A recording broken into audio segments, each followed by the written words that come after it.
हाँ जी बच्चों, आज हमारा जो अगला टॉपिक है पर डिस्कशन का मैराथन के अंदर में रिवीजन का, वो है मेरे बच्चे आपका अकाउंटिंग फॉर डेप्रिसिएशन।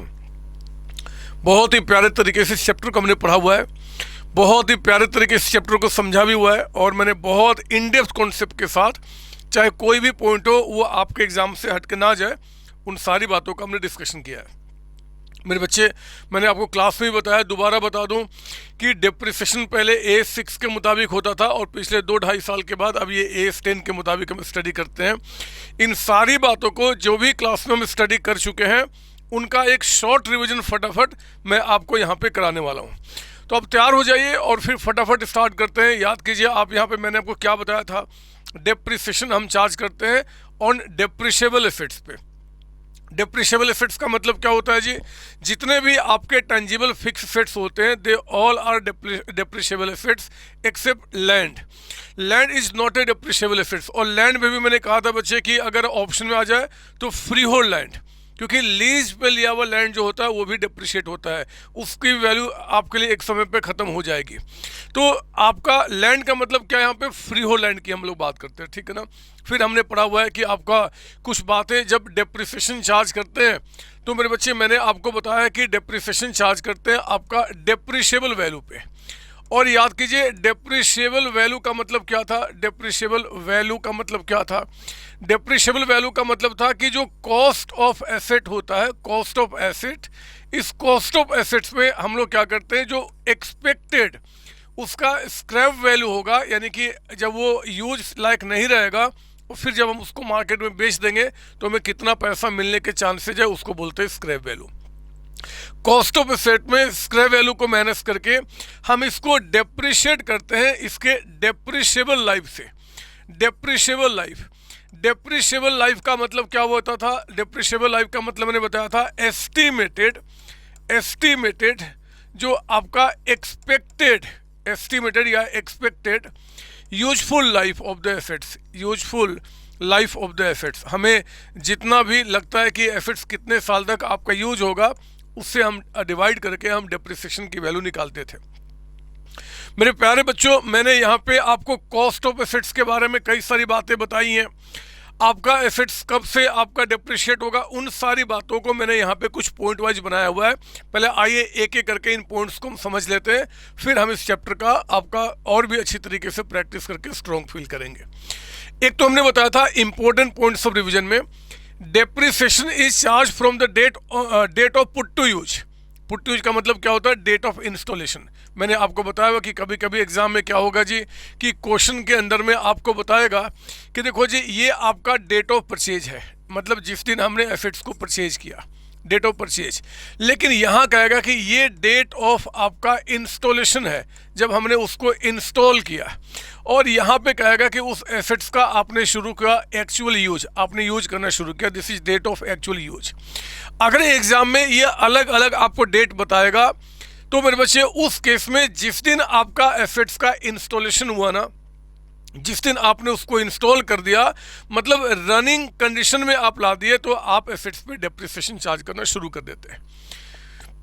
अगर हमने सिर्फ एसेट्स को परचेज किया है, हमने आपको एग्जांपल में एक ट्रक का एग्जांपल बताया था कि अगर आपने सिर्फ परचेज किया हम डेप्रिसिएशन चार्ज नहीं करेंगे। जब वो रनिंग कंडीशन में आपका आ जाएगा, इंस्टॉल हो जाएगा, तो हम डेप्रिसिएशन चार्ज करना शुरू करते हैं इररिस्पेक्टिव ऑफ एक्चुअल यूज। आप उसका एक्चुअल यूज कब कर रहे हो कब नहीं कर रहे हो हमें कोई मतलब नहीं होता।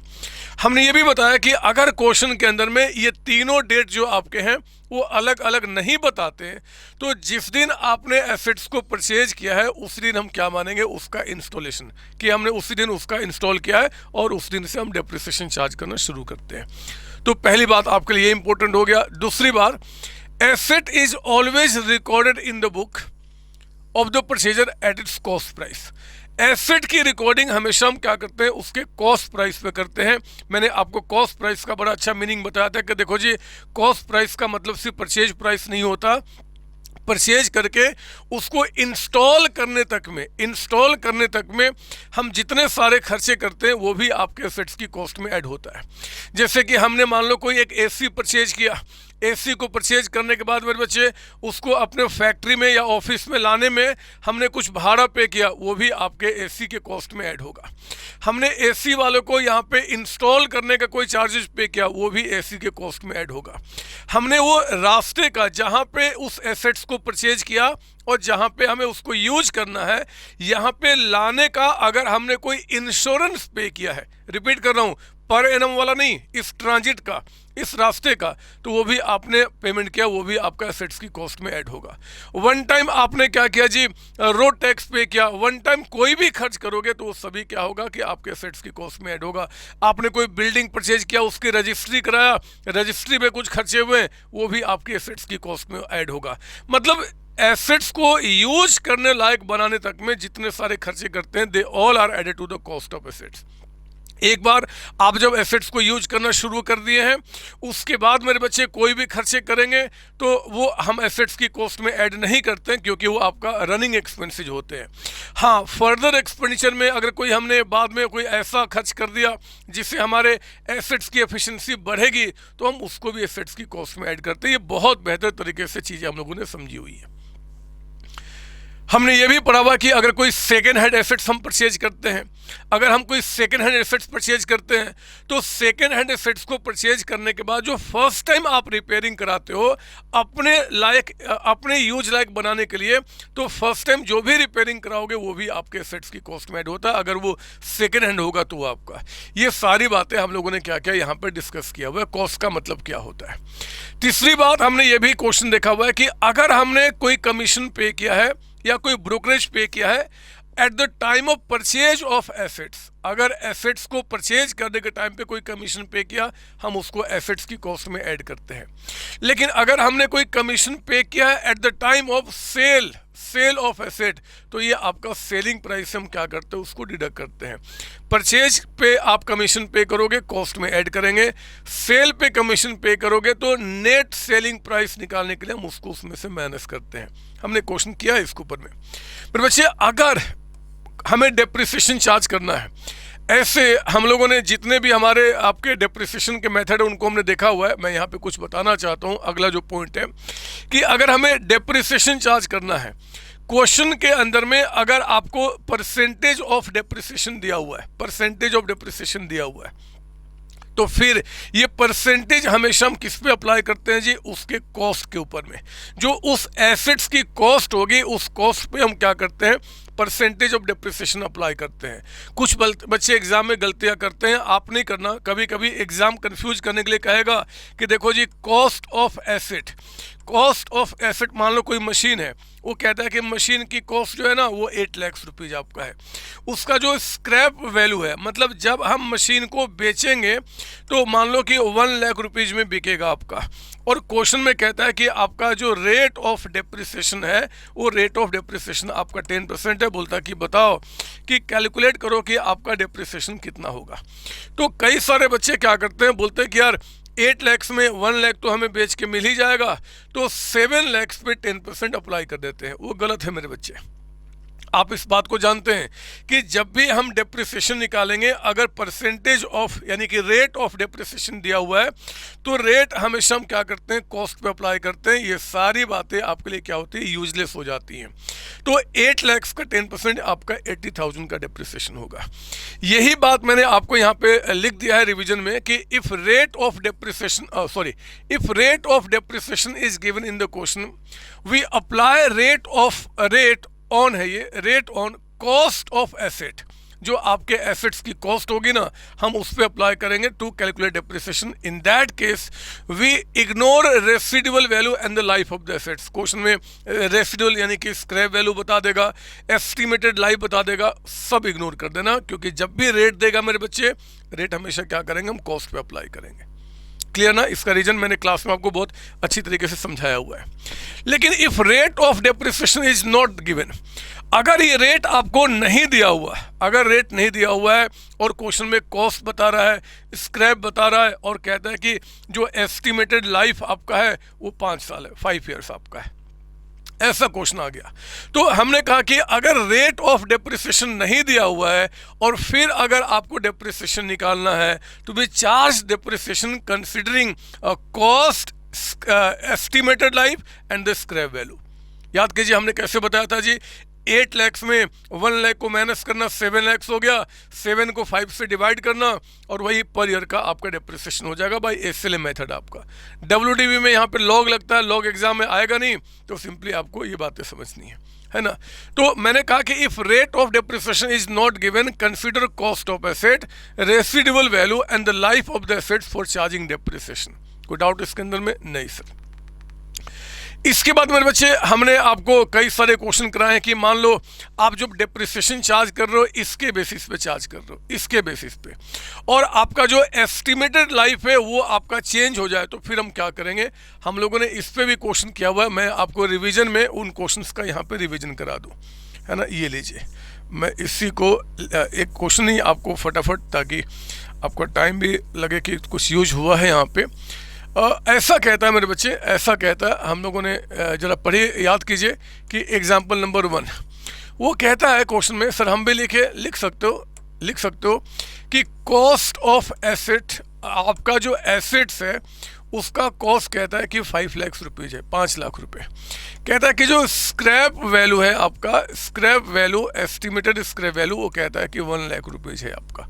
और जो एस्टिमेटेड लाइफ है, एस्टिमेटेड लाइफ आपके एसेट्स का, वो कहता है कि मान लो आपका 10 ईयर्स है, 10 ईयर्स आपका। तो मेरे बच्चे डेप्रिसिएशन जो हम चार्ज करेंगे फर्स्ट ईयर में, पहले साल में, वो कितना हो जाएगा जी? 5 - 1 आपका 4 लाख रुपीज़, और इसको कितने से डेप्रिशिएट करेंगे? 10 ईयर्स से, तो कितना आपका हो जाएगा? 40,000। अगर हम सेकेंड ईयर में निकालते हैं तो अगेन कितना हो जाएगा? 4 लाख रुपीज़ ऊपर में है, और डिवाइड बाई कितना? 10 इंटू आपका 1, मतलब कि सेकेंड यहाँ भी 1, यानी कि पहले साल का, यहाँ पे दूसरे साल का, बट एक साल का ही निकाल रहे हैं, 40,000। मेरे बच्चे कहता है कि इन थर्ड ईयर, मतलब थर्ड ईयर में कहता है कि आपका एस्टिमेटेड जो यूजफुल लाइफ है, useful life of asset has been कहता है कि इंक्रीज्ड बाय अनदर मान लो कि 5 ईयर्स, बढ़ गया, घट गया, कुछ भी बता सकता है ना। तो याद कीजिए हम लोग कैसे करते थे डेप्रिसिएशन थर्ड ईयर में, हम कैसे चार्ज करते थे? हमने कहा कि भैया एसेट्स की कॉस्ट कितनी है? 5 लाख रुपीज, वो लिखा करते थे। 5 लाख में मेरे बच्चे आपका जो वैल्यू कभी डेप्रिशिएट नहीं होगा, हम उसको माइनस कर देते थे, है ना, यानी कि 4 लाख। और इस 4 लाख में जो डेप्रिसिएशन आप ऑलरेडी चार्ज कर चुके हैं, यानी कि 40,000 इंटू आपका 2, मतलब 80,000, ये आपका हो गया, डिवाइडेड बाई हमारे एसेट्स की लाइफ पहले कितने की थी? 10 साल। 10 साल में लाइफ कितना खत्म हो चुका है? 2 साल, तो 2 माइनस कर देंगे। और आज हमें लगता है कि लाइफ और 5 ईयर्स से बढ़ गई है, तो 5 साल इसमें ऐड कर देंगे, फिर जो आएगा उसी को हम यहाँ पे डेप्रिसिएशन चार्ज करेंगे। हमने इस पे भी बहुत अच्छा एक प्यारा क्वेश्चन ऑलरेडी किया हुआ है कि जो हम डेप्रिसिएशन चार्ज करते हैं कि जब भी आपका एस्टिमेटेड लाइफ या फिर स्क्रैप वैल्यू में कोई चेंज आएगा, तो जो भी चेंज आएगा मेरे बच्चे, हम उसको प्रोस्पेक्टिव इफेक्ट में, क्योंकि जो भी चेंज होगा हम प्रोस्पेक्टिव ही करते हैं, हम उस चेंज को प्रोस्पेक्टिव अप्लाई कर देंगे। अगर आपका लाइफ बढ़ गया, घट गया, तो यहाँ पे हम क्या करेंगे जी? 8 ईयर्स बचा था, जितना बढ़ गया, घट गया, उसको प्लस माइनस कर देंगे। ये स्क्रैप वैल्यू जो आपका 1 लाख आपने सोचा था, क्योंकि they all are estimated value, जो आपने 1 लाख सोचा था अब लगता है कि 70 हो जाएगा, या लगता है कि 150 हो जाएगा, तो जो भी हो जाएगा थर्ड ईयर में हम क्या करेंगे? उतनी वैल्यू को यहाँ पे लिख के फिर हम डेप्रिसिएशन चार्ज करते हैं। आपने ये काम किया है ना? ये सर हमने किया हुआ है। तो वो कॉन्सेप्ट जो है चेंज इन एस्टिमेटेड लाइफ का, वो मैंने बता दिया कि दे आर अप्लाइड प्रोस्पेक्टिवली, मतलब कि अप्लाइड, हम ये चेंज को क्या करेंगे? अप्लाइड आपका प्रोस्पेक्टिवली, ठीक है ना। आगे आने वाले समय में हम उसके हिसाब से कर लेंगे। चेंज इन आपका एस्टिमेटेड रेसिडुअल वैल्यू बता दिया हमने आपको पहले कि अगर ये कहता है कि चेंज हो गया, तो अब आगे आने वाले समय में ये जितना हो गया वही माइनस करके हम आगे प्रोस्पेक्टिवली चेंज को अप्लाई कर देते हैं, ठीक है ना। इसके बाद मेरे बच्चे एक पॉइंट जो सबसे इंपॉर्टेंट है, हमने इस पर भी क्वेश्चन किया हुआ है कि जो टोटल आपने डेप्रिसिएशन चार्ज किया है during the life of the asset, आपका जो एसेट्स है, उस एसेट्स का जो आपका टोटल लाइफ है उस एसेट्स का जो उसके लाइफ में जो टोटल आपने डेप्रिसिएशन चार्ज किया है, वो टोटल डेप्रिसिएशन किसी भी हालात में कैन नॉट एक्सीड, ये एक्सीड नहीं करेगा total depreciable value of the assets. मतलब कि आप एक, हमने ऐसा क्वेश्चन किया था, याद कीजिए, आई थिंक मुझे नंबर याद नहीं है, लेकिन जो जैसे कि यहाँ पे आपका 5 - 1 इसका डेप्रिशिएबल वैल्यू कितना हो गया, 4 लाख रुपीज। अगर हम डेप्रिसिएशन चार्ज करते हैं तो हो सकता है कि जो डेप्रिसिएशन चार्ज होगा उसके बाद भी एसेट्स आपका यूजफुल रह जाए। बताया था मैंने कि देखो जी, डेप्रिसिएशन चार्ज करने का मतलब कि जो आपने उसकी वैल्यू जो पेमेंट किया है ना, उस पेमेंट किए हुए वैल्यू को पार्ट पार्ट में प्रॉफिट लॉस में दिखाना, इसलिए हम डेप्रिसिएशन का वर्ड यूज करते हैं। लेकिन उसकी वैल्यू को पार्ट पार्ट में प्रॉफिट लॉस में दिखाने के बाद भी हो सकता है कि वो एसेट्स अभी आपका रनिंग कंडीशन में हो और आप बिजनेस में उसको यूज कर रहे हैं। तो इसका मतलब ये नहीं कि एक बार जो उसका डेप्रिशिएबल वैल्यू है हमने उसको डेप्रिशिएट कर दिया और फिर भी हम उस पर डेप्रिसिएशन चार्ज करेंगे क्योंकि वो यूजफुल अभी है, वो रनिंग कंडीशन में। ऐसा नहीं होता मेरे बच्चे। अकाउंटेंसी के अंदर में एसेट्स का जो डेप्रिशिएबल वैल्यू है, वो डेप्रिशिएबल वैल्यू जितना होगा टू द मैक्सिमम हम उतना ही डेप्रिसिएशन चार्ज करेंगे उसके लाइफ टाइम में। उसके बाद हम डेप्रिसिएशन चार्ज करना बंद कर देते हैं इवन दो एसेट्स आपका रनिंग कंडीशन में है। हम लोगों ने इस पे भी बड़ा क्वेश्चन आपके साथ प्रैक्टिस किया हुआ है और सारे बच्चे, चाहे आपने किसी और से पढ़ा होगा आपने या फिर अपने सेल्फ स्टडी किया होगा, इस पे आपने क्वेश्चन की प्रैक्टिस ऑलरेडी की हुई है। ठीक है ना। आप ये भी जानते हैं बच्चे कि अगर कोई एसेट्स मान लो आप बेचते हो, जब हम जैसे ये पॉइंट पढ़ेंगे, वाइल कैलकुलेटिंग प्रॉफिट और loss, while calculating profit or loss on the asset, on profit or loss on sale of on sale of the asset, the book value on the date of sale is deducted from the sale price of the assets। आपका हम क्या करते थे जी, याद कीजिए कि जब कोई एसेट्स को हम बेचते थे या स्क्रैप्ड हो गया तो हम प्रॉफिट कैसे निकालते थे। मैं याद दिलाऊं आपको, मैं आपको याद दिलाता हूं। सुनिए, आप पहले, जैसे कि ये क्वेश्चन है आपका, ये 1 जनवरी आपका 2021 से लेकर या 1 अप्रैल ले लीजिए, 1 अप्रैल मिटा देता हूँ। अगर ये डेट आपका यहाँ पे 1 अप्रैल 2021 से लेकर 31 मार्च 2022 का है, और यहाँ पे मेरे बच्चे आपके पास पता है कि book value of the asset, आपके पास एक एसेट है जिसकी बुक वैल्यू यहाँ कहता है कि 6 लाख रुपीज़ का है, 6 लाख रुपीज़ का, और कहता है कि रेट ऑफ डेप्रिसिएशन कहता है कि आपका 10% है बाय WDV मेथड आपका, है ना। आपको पता ना WDV में जो वैल्यू स्टार्टिंग में होता है हम उस पर डेप्रिसिएशन चार्ज करते हैं, और SLA मेथड में हम क्या करते हैं जी, उसकी कॉस्ट पे डेप्रिसिएशन चार्ज करते हैं। तो यहाँ मेरे बच्चे आपके एसेट्स का जो बुक वैल्यू है 6 लाख रुपए, रेट ऑफ डेप्रिसिएशन कहता है कि 10% है WDV पे, और कहता है कि यहाँ पे 1 सितंबर को हमने सोल्ड कर दिया, इस एसेट्स को सोल्ड कर दिया फॉर रुपीज़ आपका 1,20,000, मान लो 120 में बेच दिया। बोलता बताओ कि आपके एसेट्स को बेचने पे क्या प्रॉफिट क्या लॉस हुआ। तो मेरे बच्चे मैंने बड़े प्यारे तरीके से कई सारे क्वेश्चन में आपको बताया कि देखो जी, अगर हमें इसको बेचने पे पता करना है कि प्रॉफिट या लॉस हमें हुआ तो कितना हुआ, तो हम लोग क्या करते हैं, हम लिखते हैं पहले बुक वैल्यू ऑन इस साल के स्टार्टिंग में, यानी कि 1/4/2021 को इसकी वैल्यू कितना बता रहा आपका यहाँ पे 6 लाख रुपीज़ का अमाउंट आपका 6 लाख रुपए। फिर इसमें आप माइनस करते हैं depreciation up to date of sale, up to date of sale आपका, है ना। जिस दिन हमने एसेट्स को बेचा है उस दिन तक का हम डेप्रिसिएशन चार्ज करते हैं। तो मेरे बच्चे 6 लाख रुपीज़ स्टार्टिंग वैल्यू है, रेट ऑफ डेप्रिसिएशन कहता है कि आपका 10% है ऑन WDV, और आपका कितने महीने, तो हमने 6 महीने उसको यूज किया, अप्रैल मई जून जुलाई अगस्त सितंबर, अप्रैल मई जून जुलाई अगस्त सितंबर, इसको 30 सितंबर कर लो, क्योंकि मैं चाहता हूँ कैलकुलेशन पे टाइम बर्बाद ना करूँ। मतलब इन शॉर्ट 6 महीने के बाद आप उसको बेचे हैं, तो 6/12 आपका कितना हो जाएगा, 30,000 का डेप्रिसिएशन, 30,000। तो मेरे बच्चे 6 लाख में 30 गया, यानी कि 5,70,000 यहाँ पे आ गया। This is your book value on date of sale. जब आपने एसेट्स को बेचा है ना, उस दिन पे उसकी वैल्यू कितनी बुक में है, 570 की, और ये 570 का जो एसेट्स है वो सोल्ड फॉर सोल्ड फॉर कितने में जी, 120 पे। तो मेरे बच्चे उस केस में आपको लॉस हो गया कि फायदा हो गया, सर लॉस हो गया। लॉस कितने का हो गया जी, 4,50,000 का, है ना। यही बात मैंने यहाँ पे लिखा हुआ है कि जब भी आप एसेट्स के बेचने पे प्रॉफिट लॉस को निकालना होता है, व्हाइल कैलकुलेटिंग प्रॉफिट और loss on sale of the asset, book value on date of sale is deducted from the sale price.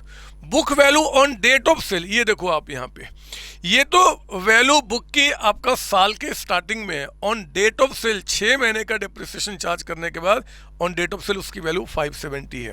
और इसको हम क्या करेंगे जी, जो भी नेट सेल प्राइस होगा उसको डिडक्ट करेंगे और आपका प्रॉफिट लॉस निकालेंगे। मुझे बताओ जरा इसकी एंट्री क्या बनेगी जी। एंट्री हम लोगों ने क्या सीखा है, तो आपने एसेट्स को बेच दिया, cash account debited, cash account debited कितने में बेचा है जी, 120 में, 120 आपका, ठीक है ना। इस 6 महीने का जो आपने डेप्रिसिएशन चार्ज किया, कितना चार्ज किया, 30,000 रुपीज का अमाउंट आपका। और हमारे पास से 2 मशीन, जरा बताओ जो मशीन हमारे पास से चला गया वो हमारे बुक में कितने का था, 6 लाख का, है ना। जितना बुक में था वो हटा देंगे हम वैल्यू आपका। लॉस कितने का हो गया, 450 का। ये 450 का लॉस हम कहाँ से चार्ज कर लेंगे, प्रॉफिट लॉस अकाउंट से। यही तो एंट्री होता है, बोलो ना, यही तो हमने सीखा हुआ है। तो इन शॉर्ट जब भी आपका कोई कभी एसेट्स बेचेगा तो प्रॉफिट लॉस को पता करने के लिए हमेशा we compare net sale value with the book value on the date of sale. On the date of sale, इस बात को ध्यान रखेंगे। बहुत प्यारे प्यारे क्वेश्चंस इस टॉपिक पे मैंने आपको कराए हुए हैं। तो ये क्योंकि हमारा एक रिवीजन क्लास है, हम इन सारी बातों को, ताकि आपको बार बार नोट्स को ना पलटना पड़े, आप उसको बता दें। लेकिन मेरे बच्चे मैं बता दूं पहले एक बार दोबारा, मैं हर एक आपके लेक्चर में बात कर रहा हूं कि आपका रिवीजन प्रॉपर तरीके से तभी कंप्लीट होगा जब इस मैराथन को देखने के बाद आप जो नोट्स बनाए हो ना क्लास में, जिस फैकल्टी से भी पढ़े होगे आप, या फिर जो सेल्फ स्टडी किया होगा, जो नोट्स बनाया होगा, उस नोट्स का एक एक पेज आपको पलटना है। अच्छा, इस क्वेश्चन को मैंने ऐसे सॉल्व किया था, इसका मतलब ये था, अच्छा सर ने ये थ्योरी ऐसे समझाया था, इसका मतलब ये, आपको पलटना है, ताकि ये और जो नोट्स पलटोगे ना उससे पूरा का पूरा कॉन्सेप्ट क्लियर हो जाएगा। इसका फायदा सिर्फ इतना ही मिलना है मेरे बच्चे कि सारे पॉइंट्स कंसाइज करके मैंने यहाँ पे रखे हुए, और दूसरा कोई फायदा इसका नहीं है। तो आपको क्या करना है कि ये 100% तैयारी आपकी तभी मानी जाएगी जब इसके साथ साथ आप वो काम करेंगे जो नोट्स बनाए हैं उसको पलटेंगे। कोई क्वेश्चन का आंसर करते समय लगता है कि भूल गए हैं, तो आपको फटाफट वीडियो में क्या करना है, दोबारा देखना है कि आखिर हमने क्या बोला हुआ है, और ये बेहतर तरीका आपका होता है। एनीवे, चलिए जरा, हमने आपको बोला कि प्रॉफिट लॉस को निकालते समय book value on date of sale is deducted from the sale price of the asset, और काम पूरा हुआ। ठीक है, फिर एक हमने बड़े क्वेश्चन में हमने सीखा है entry for loss of asset due to fire, theft, considering insurance claim. मैं ये भी आपको यहाँ पे समझाना चाहता हूँ कि याद कीजिए, हमने कहा था कि पॉसिबिलिटी है कि क्वेश्चन के अंदर में आपको क्या करे जी, कि कहे कि भैया एसेट्स चल रहा था और आग लग गई। मैं इसी क्वेश्चन में बता दूँ आपको, आग लग गई, चोरी हो गया, कुछ भी आपका इसी क्वेश्चन में। ये लीजिए, मैं इसको थोड़ा क्लीन कर देता हूँ। ये क्लीन इसलिए कर रहा हूँ मेरे बच्चे, ताकि आप भी ना मतलब क्लीन रहें, नहाएं धोएं, ठीक से शरीर को रखें। आप बहुत गंदे रहते हो, मम्मी पापा कितने गुस्सा करते हैं आप पे कि 10-10 दिन 20-20 दिन, कुछ बच्चे को तो मम्मी पापा मुझे फ़ोन करते हैं कि मेरा बेटा 8 साल से नहाया ही नहीं है। इतनी गंदगी क्यों, आखिर क्यों? इससे दिल, दिमाग, मन, सब जगह गंदगी भर जाती है। इसी क्वेश्चन में मान लो क्वेश्चन कहता है कि भैया यहाँ पे आपका सोल्ड नहीं हुआ, एसेट्स जो है बिका नहीं, यहाँ पे आपका लॉस्ट हो गया, लॉस्ट बाय फायर, आग लगी एंड लॉस्ट हो गया, है ना बच्चे। और उस केस में वो कहता है कि आग लगी, लॉस्ट हो गया, और ये 120 जो है ना अब बिका थोड़े, कहता है कि इंश्योरेंस क्लेम जो है वो एडमिट किया गया। मतलब जब आग लगी ना तो इंश्योरेंस कंपनी कहता है कोई बात नहीं, मैं आपको 1,20,000 का पेमेंट कर दूंगा। कुछ बच्चे मुझे जो मेरी पेड क्लास के हैं वो एक शायद क्वेश्चन मैंने जो इसमें कराया हुआ है वो गलती से आपका M4 के जगह पे मैंने M5 ले लिया है, बट रीजन से कोई दिक्कत नहीं, मतलब कॉन्सेप्ट तो यही है। खैर एनीवे, अगर कहता है कि आग लगी एंड आपका एसेट्स लॉस्ट हो गया जी, अब बताओ क्या करेंगे? उसमें भी यही काम करना मेरे बच्चे। आप अब ऐसे बोलना, बुक वैल्यू स्टार्टिंग में इतना था, जिस दिन तक आग लगी उस समय तक 30,000 का डिप्रिसिएशन, ये बुक वैल्यू हो गया ऑन डेट ऑफ फायर, जिस दिन आग लगी उस दिन उसकी वैल्यू 570 थी। नॉट सोल्ड, बिका नहीं, इंश्योरेंस क्लेम आपको यहाँ पे एडमिट किया गया 120 का, तो लॉस फिर भी कितने का हो गया 450 का। अब एंट्री कैसे करेंगे, सेम चीज। अगर कहता है कि इंश्योरेंस क्लेम एडमिटेड है, ये ध्यान देना होगा, एडमिटेड कहता है या रिसीव कहता है ना। अगर कहता है इंश्योरेंस क्लेम एडमिटेड है तो मेरे बच्चे आप कहोगे एंट्री के अंदर में कि भैया अब हमें इंश्योरेंस कंपनी से पैसा लेना है, तो इंश्योरेंस कंपनी अकाउंट डेबिट हो जाएगा। कितना वो पैसा दे रहे हो, कहता है कि मान लो आपका कितना था जी 120 आपका, यही अगर मान ले तो 120 आपका हो जाएगा, ठीक है ना। डेप्रिसिएशन जो 6 मंथ्स का चार्ज किया वो डेप्रिसिएशन अकाउंट आप डेबिट करेंगे, कितने का आपका 30,000 रुपीज का। हमारे पास से मशीन चला गया टू मशीन अकाउंट, कितने का था, जो स्टार्टिंग उसकी वैल्यू थी 6 लाख रुपीज, हटा दीजिए, और आपको लॉस कितने का हो गया आपका 450 का। तो प्रॉफिट लॉस अकाउंट में हम क्या करेंगे जी 450 का अमाउंट दिखा देंगे। तो कुछ नया थोड़ा ही है, जैसे सेल की एंट्री करते हो वैसे यहाँ भी होगा। अगर वो कहता है कि इंश्योरेंस क्लेम एडमिटेड है तो मेरे बच्चे इंश्योरेंस कंपनी का नाम आ जाएगा। अगर कहता नहीं जी इंश्योरेंस क्लेम आप रिसीव कर चुके हो, अगर क्वेश्चन कह दे रिसीव्ड, तो फिर इंश्योरेंस कंपनी के जगह पे हम क्या करेंगे, कैश या बैंक अकाउंट, कैश या बैंक अकाउंट कोई भी, जनरली हम बैंक के थ्रू एंट्री करते हैं तो वो हम डेबिट कर देंगे जी। अब इंश्योरेंस कंपनी का नाम नहीं लिखेंगे, मतलब नॉर्मली सेल वाली एंट्री हो जाएगी। बोलो ना, हाँ यही तो हमने सीखा हुआ है। Yes sir. ये भी हो सकता है कि क्वेश्चन आपको कुछ इस तरीके से बोले कि जो 6 लाख का वैल्यू आज 570 का था वो आपका लॉस्ट हो गया बाय फायर, इंश्योरेंस कंपनी आपका 120 देने को तैयार है, और मेरे बच्चे जो मशीन लॉस्ट हुआ है ना आग लगने से, उसका कुछ स्क्रैप बच गया और उस स्क्रैप को हमने बेच दिया है मान लो 30,000 में। मैं थोड़ा सा इसको बढ़ा रहा हूँ अब यहाँ पे, है ना, ये सारे केसेज मैंने क्लास में आपको कराए हुए हैं। कहता है कि ये देखो आप, मैं कहानी को थोड़ा सा बढ़ा दे रहा हूँ कि आपका जो एसेट्स है, आपका जो एसेट्स है जो 570 का था ये लॉस्ट हो गया, और कहता है कि इंश्योरेंस क्लेम जो एडमिट किया गया, एडमिटेड, वो कहता है कि क्लेम जो एडमिट हुआ है वो आपका 120 का। एक बात तो ये बोल रहा है कि इंश्योरेंस क्लेम एडमिट हुआ 120 का। फिर कहता है कि ये जो मशीन जो लॉस्ट हुआ ना उसका कुछ स्क्रैप है, और हमने इसका जो स्क्रैप है उसकी एक वैल्यू बताएगा कि उसको हमने सोल्ड कर दिया, है ना, मान लो 50,000 में। मतलब इंश्योरेंस कंपनी कहता है कि भैया हम तो आपको सिर्फ 120 पे करेंगे।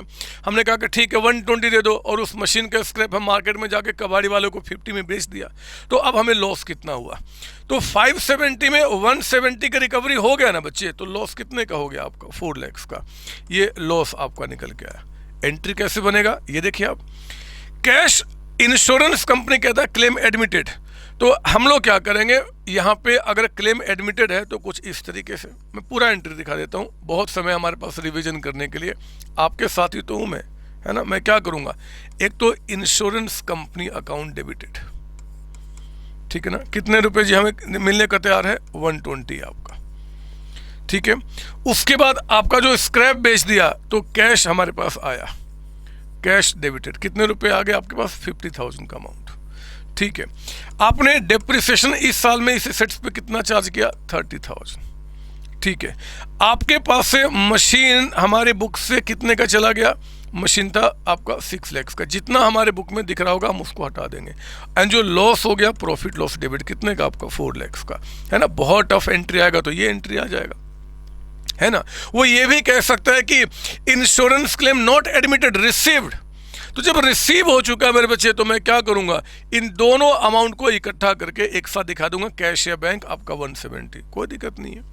तो ये एंट्रीज मतलब कि जब आपका हम अकाउंट बनाते हैं मशीन का यानी कि एसेट्स का, तो बोलता है, एक हमने क्वेश्चन आपको कराया था, आपको याद होगा, कविता वाला, शायद कविता या पता नहीं क्या नाम था, कि वो आपका लॉस हो गया, तो this is the way to pass the entry आपका, ठीक है।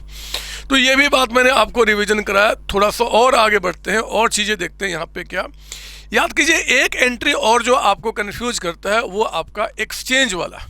हमने क्वेश्चन कराया मेरे बच्चे कि ओल्ड एसेट्स को अगर नए एसेट से आप यहाँ पे एक्सचेंज करते हो तो इसकी एंट्री आपका एसेट्स अकाउंट में कैसे जाएगा।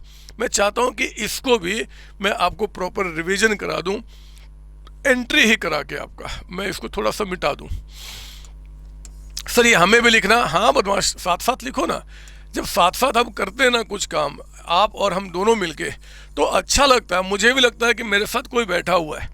अकेले करूँगा तो फिर क्या फ़ायदा, बोले जा रहा हूँ बोले जा रहा हूँ बोले जा रहा हूँ। बताओ ज़रा, 17, 18, 20 घंटे का मैराथन होता है, 20 घंटे कॉन्टिन्यूस। आप सोचते हो कि सर 20 घंटे कॉन्टिन्यूस आप बोलते रहो, आप तो यही चाहते हो ना कि बोलते रहो। 20 घंटे जो एक ड्रेस में आपने रिकॉर्डिंग किया, स्टार्टिंग में सर ड्रेस को चेंज कर लिया। अरे बदमाश, हम भी इंसान है। 20 घंटे 25 घंटे 30 घंटे कॉन्टिन्यूस कैसे बोल सकता हूँ? कोई भगवान थोड़े हूँ मैं यहाँ पे। आप नहीं नहाते हो, मैं नहाता हूँ, मुझे डेली नहाना होता है, कपड़े चेंज होते ही होते हैं आपका, है ना। तो आप ऐसे ना बोलो। आओ जरा मैं आपको दिखाता हूँ। जब भी क्वेश्चन कहता है कि ये देखो आप यहाँ पे आपको कहता है कि 1 अप्रैल 2021, यहाँ कहता है कि बुक वैल्यू ऑफ एसेट, एक एसेट है जी जिसकी वैल्यू यहाँ पे 2 लाख रुपये है, 2 लाख रुपये आपका। डेप्रिसिएशन कहता है कि जो रेट चल रहा आपका वो चल रहा है 10% बाय WDB।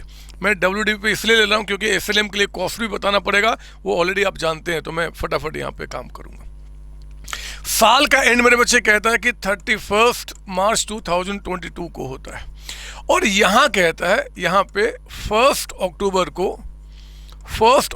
2021 को कहता है कि आपने ये जो ओल्ड एसेट है ना, ये एक्सचेंज कर लिया, exchanged with new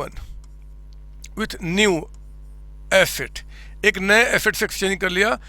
costing rupees, उस नए एसेट का जो कॉस्ट है वो कहता है कि मान लो आपका यहाँ पे कितना ले लो, 2,90,000, कुछ भी ले सकता था, बस दिमाग से 290 निकल के आ गया, है ना। बोलता कि बताओ जी आपका यहाँ कहता है कि आप क्या करोगे, तो मेरे बच्चे कहता है कि यहाँ पे रिमेनिंग पेमेंट जो है, रिमेनिंग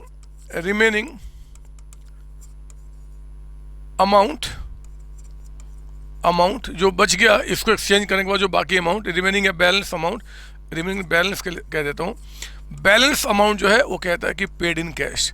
हमने क्या किया, उसको कैश में पे कर दिया है। बोलता बताओ इसका एंट्री क्या होगा। मेरे बच्चे सेम काम, आप तो इसको सिंपली आप जिस तरीके से एसेट्स बेचते हो ना उसकी एंट्री लेकर आइए। तो हम क्या करते हैं जी, पहले इसकी वैल्यू पता करेंगे ऑन 1 अक्टूबर। मैं यहीं पे कर रहा हूँ, अलग से नहीं करूँगा। 2 लाख रुपीज़ आपका स्टार्टिंग में, इस साल के स्टार्टिंग में 2 लाख का 10% आपका 20,000 और 6 महीने का डिप्रिसिएशन यानी कि 10,000, यानी कि इस एसेट्स की वैल्यू यहाँ पे कितने की आपका है, 1,90,000 और ये हमने एक्सचेंज कर लिया। मेरे प्यारे बच्चों ध्यान देना, हम लोग कैसे एंट्री करते हैं। पहला एंट्री है ना, इसी एंट्री का इम्पैक्ट हम अपने मशीनरी अकाउंट में दिखाते हैं। कैसे दिखाते हैं ऑलरेडी हम लोगों ने क्लास में किया, वो सारे बच्चों ने किया होगा, मैं तो बस रिवीजन करा रहा हूँ आपका। सुनो ना मेरी बात, हम लोग क्या करते हैं, हम लोग यहाँ पे क्या करते हैं बच्चे, एक तो आपका जब इस मशीन को एक्सचेंज कर दिया तो हमारे पास से मशीन चला गया, टू मशीन। बताओ जो मशीन चला गया उसकी बुक में वैल्यू कितनी है, 2 लाख। जितनी बुक में वैल्यू उसको हम हटा देते हैं। हमने ये मशीन कितने में दे दिया, 190 में। तो ये जो वेंडर है ना, वेंडर मतलब जिससे हमने इस एसेट्स को परचेज एक्सचेंज किया, जिस बंदे से, हम उनको ये दे दिए कितने में जी, 190 में। हमने कैश में थोड़े बेचा, हमने कैश में थोड़े बेचा, हमने तो उस वेंडर को दे दिया जिससे हमने क्या किया, इस मशीन को परचेज किया था, ठीक है ना। और इस पे आपका डेप्रिसिएशन हमने इस बार कितना चार्ज किया जी, डेप्रिसिएशन कितना चार्ज किया हमने यहाँ पे, 10,000 का। हो गई बात यहाँ पे। ओल्ड मशीन को हमने एक्सचेंज कर लिया। सर अभी रुक जाओ, अभी जितने केसेज होंगे मैं उसका भी रिवीजन कराऊंगा, बट फिलहाल इस क्वेश्चन के मुताबिक दूसरे वाले में हम क्या करेंगे, अब नया मशीन परचेज करेंगे। तो जब नया मशीन परचेज किया तो नॉर्मल एंट्री कीजिए ना, नया मशीन परचेज करने का, मशीन अकाउंट डेबिटेड। नया मशीन कितने का है, 290 का, तो 290 का नया मशीन आ गया, 290 का। और हमने ये किससे परचेज किया, वेंडर से, तो टू वेंडर अकाउंट कितना, 290 का अमाउंट आपका, ये कर दिया जी। और तीसरी एंट्री में मेरे बच्चे कहता है कि इस वेंडर को हमने पे कर दिया, है ना, कहता ना कि बैलेंस अमाउंट पे कर दिया। तो जब बैलेंस अमाउंट पे कर दिया तो आओ ना उसको पेमेंट करने की एंट्री कर लो। क्या जाता है, एंट्री तो करना है। तो आप मुझे बताइए थर्ड एंट्री में कि वेंडर को हमें कितना पे करना है। ये देखो 290 क्रेडिट, 190 आपका डेबिट, तो नेट तो इनको सिर्फ 1 ही लाख देना था ना बच्चे। तो वेंडर को अब 1 लाख का पेमेंट कर दो। वेंडर जो 1 लाख क्रेडिट में है उसको हम डेबिट कर देंगे, इनको पेमेंट कर रहे हैं, हटा रहे हैं, एंड टू कैश या टू बैंक अकाउंट, जैसे भी आपने पेमेंट किया होगा। हो गई एंट्री हमारी। क्या जाता है इसके अंदर में, एक्सचेंज किया ना, ओल्ड हमने दे दिया, नया ले लिया, तो आप एक तरीके से कह रहे हैं कि ओल्ड हमने बेच दिया, नया हमने ले लिया। एक सवाल और बन सकता है कि सर बुक में 2 लाख का है, हमने ये जो आपका एसेट से ओल्ड एक्सचेंज कर दिया विद द न्यू वन, लेकिन जो ओल्ड है ना हमने एक्सचेंज किया, एक्सचेंज फॉर ₹160, ये भी हो सकता है। मतलब कि हमारे मुताबिक हमारे बुक में उसकी वैल्यू कितने की थी, 190, लेकिन वेंडर इस बात को नहीं माना। वेंडर कहता भैया हम 190 में थोड़े ही लेंगे, हम तो इसको 160 में लेंगे। तो एक तरीके से आपका वो ओल्ड एसेट्स 160 में बिक गया। तो क्या करेंगे, इस एंट्री में चेंज, ये वेंडर को से अब हमें कितना, जिसे 160 लेना है, 190 नहीं लेना। और जो आपके पास लॉस हो गया, लॉस कितने का हो गया आपका, लॉस हो गया आपका 30,000 का, क्योंकि 190 का चीज़ कितने में बिक गया, एक तरीके से आपका 160 में। ये देखिए आप यहाँ पे, तो 30,000 का क्या करेंगे जी, हम यहाँ पे आपका लॉस यानी कि प्रॉफिट लॉस में ट्रांसफर कर देंगे। ये आपका ओल्ड को एक्सचेंज करने का मतलब जितने में लगेगा हम उसके हिसाब से एंट्री। अगर ये वैल्यू अलग से नहीं बताएगा तो हम क्या मानेंगे, जितना हमारे बुक में आज उसकी वैल्यू है उतने पे वो एक्सचेंज कर लिया। और दूसरी एंट्री तो ऐसी बनेगी जी, तीसरी एंट्री में आपने कहता है कि पेमेंट कर दिया, तो अब कितना करोगे, 190 माइनस 160, 130 का पेमेंट कर देंगे। हो गई बात यहाँ पे, बोलो ना, यही तो होगा। Yes sir. अगर वो अमाउंट पे करने की बात नहीं करेगा तो ये एंट्री नहीं पास करना, ये 2 ही एंट्री करके दिखा देना। और ऐसे भी मशीनरी अकाउंट में ये एंट्री तो जाना ही नहीं है, ये तो वेंडर अकाउंट बोलेगा तो उसमें जाएगा, है ना। वेंडर अकाउंट अगर हमें जब बोलेगा तो उसमें ही जाएगा ना, इसका तो कोई एंट्री से आपका मशीन से कोई लेन देन ही नहीं है। तो पे हुआ चाहे नहीं हुआ क्या फ़र्क पड़ता है, ये एंट्री आपको एक्चुअली करना पड़ेगा। तो ये मैंने आपको क्या किया, जब एसेट्स कोई एक्सचेंज होगा तो उसका ट्रीटमेंट क्या होगा वो भी मैंने आपको यहाँ पे फटाफट रिवीजन करा दिया। बाकी तो मेरे बच्चे मैंने क्लास में आपको बोला हुआ है कि हमारा एक महामंत्र है, इस महामंत्र को पकड़ के मतलब हमेशा एग्जाम में एक पहले आप डायग्राम बनाएंगे और इस डायग्राम पे वो जितने भी क्वेश्चन में कहेगा कि ये परचेज हुआ, वो सेल हुआ, उसको प्रॉपर तरीके से डेट वाइज पुट करेंगे। मैंने आपको कहा भी था क्लास के अंदर में कि अगर आप ये काम नहीं करेंगे तो चांसेज है कि आपके एग्जाम में क्वेश्चन का आंसर गलत हो जाए, क्योंकि इतने सारे डेट को याद रखना इट्स नेक्स्ट टू इम्पॉसिबल मेरे बच्चे। इसलिए बेटर होता है कि एक डायग्राम बनाइए और इस पे सारी बातें लिखो कि इस डेट पे क्या क्या हुआ, बहुत अच्छी तरीके से क्वेश्चन आपका क्लियर होता है। ठीक है, तो ये हमने आपको बता दिया। नाउ अब अगला टॉपिक होता है इसमें रिवीजन का, change in method of depreciation. हमें पता है कि AS10 आपका इस पे आपका चलता है जी, प्रॉपर्टी प्लांट इक्विपमेंट, जिसमें कि पूरा एसेट्स पे कितने को एसेट्स कितने पे दिखाना है, एसेट्स पे डेप्रिसिएशन कैसे चार्ज करना, क्या मेथड होगा, सब AS10 में लिखा हुआ है। तो ये आपके लिए इंपॉर्टेंट बात है। पहले तो देखो, change in method of depreciation AS10 कहता है, और ये चेंज क्या बोलता है कि it should be a prospective effect. Prospective का मतलब होता है कि आगे आने वाले समय में हमने पहले साल में 10% SLM था, दूसरे साल में SLM था, तीसरे साल में SLM था, चौथे साल में हमने डिसाइड किया कि नहीं जी हमारा WDB होगा। तो ठीक है, चौथे साल के एंड से हम क्या करेंगे, WDB से चार्ज करना शुरू कर देंगे। जो वैल्यू अभी बुक में बची होगी हम उस पर WDB अप्लाई कर देंगे। पहले से WDB था, 3 साल तक हमने चार्ज किया, चौथे साल से SLM हो गया, तो कोई बात नहीं जी, 3 साल तक WDB, चौथे साल में हम क्या करेंगे, उसके कॉस्ट जो होगा, कॉस्ट, क्योंकि रेट जब भी देगा तो कॉस्ट पे अप्लाई करेंगे, तो आप उसके कॉस्ट पे क्या करोगे, आगे डेप्रिसिएशन चार्ज करना शुरू कर देना। यही तो हमने सीखा है, बोलो ना। हाँ यस सर, तो वही तो बोला आपने। एक बात और आपके एग्जाम में 1 मार्क के क्वेश्चन के लिए, कि जब आप AS10 के मुताबिक जो मेथड आप चेंज करते हो ना बच्चे, ये आपका treated as change in accounting estimate माना जाता है। मतलब आपका एस्टिमेट चेंज हो गया, पहले आपका एस्टिमेट कुछ और था और अब आपका एस्टिमेट कुछ और होगा। मतलब हो सकता है एग्जाम में पूछ दे कि जरा बताओ, ये जो आपका रेट ऑफ डेप्रिसिएशन चेंज कर रहे हैं वो हमारा अकाउंटिंग पॉलिसी का चेंज है कि एस्टिमेट का चेंज है। तो एस्टिमेट है, हमने जो पहले से एस्टिमेट लगाया था वो गलत हो गया, अब सही करना चाह रहे हैं, दूसरा हम नया एस्टिमेट लेके आना चाहते हैं। तो change in method is the accounting estimate आपका, ठीक है ना। इसके बाद आपको कुछ और इंपॉर्टेंट बातें थ्योरी के रूप में जो आपको रखना है वो आपका क्या था जी, कॉन्सेप्ट ऑफ डेप्रिसिएशन। एग्जाम में हो सकता है कि बताओ जी write a short notes on आपका कॉन्सेप्ट ऑफ डेप्रिसिएशन या write a short notes on depreciation, तो इतना चीज़ आपके लिए काफ़ी है। डेप्रिसिएशन क्या है? Gradual decrease in value of assets due to normal wear and tear, obsolescence, effects of time. मतलब टाइम बीतने से, जो यूज करने से उसका जो चेंज इन फैशन टेक्नोलॉजी होता है, या फिर वेयर एंड टियर से जो वैल्यू कम होता है, हम उसी को डेप्रिसिएशन कहते हैं। फिक्स्ड एसेट्स को हमेशा बुक में कौन से प्राइस पे दिखाते हैं? ओरिजिनल कॉस्ट पे या फिर एक्विजिशन कॉस्ट पे। मेरे बच्चे, ओरिजिनल कॉस्ट यानी कि कॉस्ट, अभी बताया था ना, कॉस्ट आपका वही कॉस्ट ओरिजिनल कॉस्ट होता है। एक्विजिशन कॉस्ट, एक्विजिशन का मतलब कि परचेज प्राइस प्लस ऑल आगे के खर्चे आपका। AS 10 ने एसेट्स की कॉस्ट को कितने पे दिखाना, उसका भी हल्का फुल्का आपके सिलेबस में डिस्कशन किया है, वो भी मैं अभी आपको बताऊंगा। फिलहाल अभी समझना कि ये आपका होता है। और वही बात है, डेप्रिसिएशन का कॉन्सेप्ट का मतलब कि आप एसेट्स को पहले इस पे दिखाते हो, लेकिन जो आपका फिक्स्ड एसेट्स है वो कई साल तक आपको बेनिफिट देता है ना, फ्यूचर में आपका। इसलिए क्या करते हैं कि उस कॉस्ट को एक साल में प्रॉफिट लॉस में दिखाने के बजाय हम लोग क्या करते हैं जी, कई उसके एक्विजिशन कॉस्ट को हम पार्ट पार्ट में डिवाइड कर देते हैं, एलोकेट करते हैं, और एक्सपेंस के रूप में हम उसको दिखाते हैं प्रॉफिट लॉस में, जिसको हम बोलते हैं आपका डेप्रिसिएशन। ये पढ़ लेना, मैंने आपको समझा दिया, ये नोट्स आप डाउनलोड कर लेना।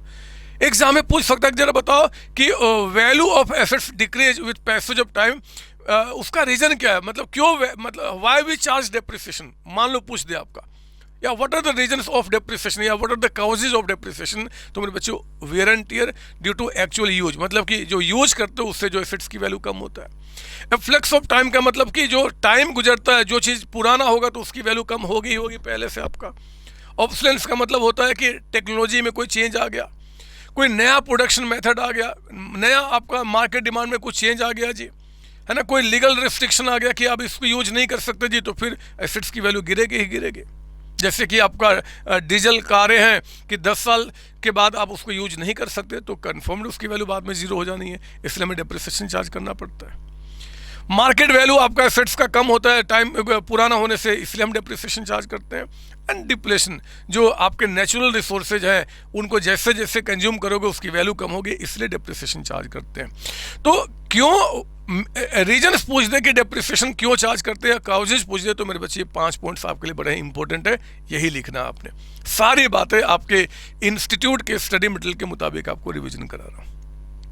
ऑब्जेक्टिव पूछ दे या नेसेसिटी फॉर प्रोवाइडिंग डेप्रिसिएशन, ये तो था काउजेज या फिर रीजन क्यों डेप्रिसिएशन चार्ज करते हैं। अब यहाँ पे उसका ऑब्जेक्टिव क्या है, यानी कि या फिर उसका नेसेसिटी क्या है, क्यों चार्ज करना पड़ता है, चार्ज करने का नेसेसिटी क्या है, क्यों जी। तो एक तो इनकम मेजरमेंट है ना, आप इनकम मेजरमेंट सही बिना डेप्रिसिएशन खर्च को दिखाए बगैर हम प्रॉफिट सही नहीं निकाल सकते, that's why we charge depreciation. आपके जो ट्रू पोजीशन है, मतलब कि जो आपका बैलेंस शीट है उसमें सारे एसेट्स रीजनेबल यानी कि सही वैल्यू पे दिखे, उसलिए डेप्रिसिएशन चार्ज करते हैं। फंड्स फॉर रिप्लेसमेंट, हमने आपको प्रोविजन फॉर डेप्रिसिएशन बोला है कि आप मेंटेन करते हैं, क्योंकि जो नया एसेट्स परचेज करना होता है एक टाइम के बाद उसके लिए पैसे चाहिए, तो हम उसका पैसा जमा करते हैं, तो एसेट्स को रिप्लेस करने के लिए फंड चाहिए, इसलिए हम डेप्रिसिएशन चार्ज करते हैं। And correct calculation of cost of production, हमें पता है कि जब आप थोड़े बड़े हो जाएंगे तो देखेंगे कि भैया जब प्रोडक्ट की कॉस्टिंग होती है ना, तो उसमें हमें डेप्रिसिएशन आइटम को ऐड करना होता है, बिना डेप्रिसिएशन के हम कॉस्टिंग किसी का नहीं निकाल सकते, तो उसके लिए भी हमें डेप्रिसिएशन का अमाउंट चाहिए। तो मेरे बच्चे, अगर आपसे कहता है कि जरा बताओ ऑब्जेक्टिव क्या है डेप्रिसिएशन चार्ज करने का या नेसेसिटी क्या है, तो ये 4 बातें बतानी है। डेप्रिसिएशन के काउजेज क्या है या फिर रीजन क्या है, क्यों डेप्रिसिएशन होता है, तो फिर आपको ये बताना है ये क्यों होता है और ये उनकी नेसेसिटी है ना, क्यों चार्ज करना पड़ता है।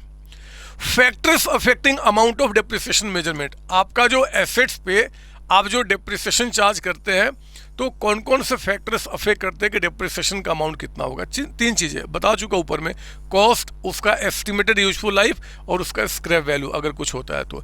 इन 3 को देखते हुए मेरे बच्चे रेट ऑफ डेप्रिसिएशन या फिर उसका हम डेप्रिसिएशन का अमाउंट निकालते हैं।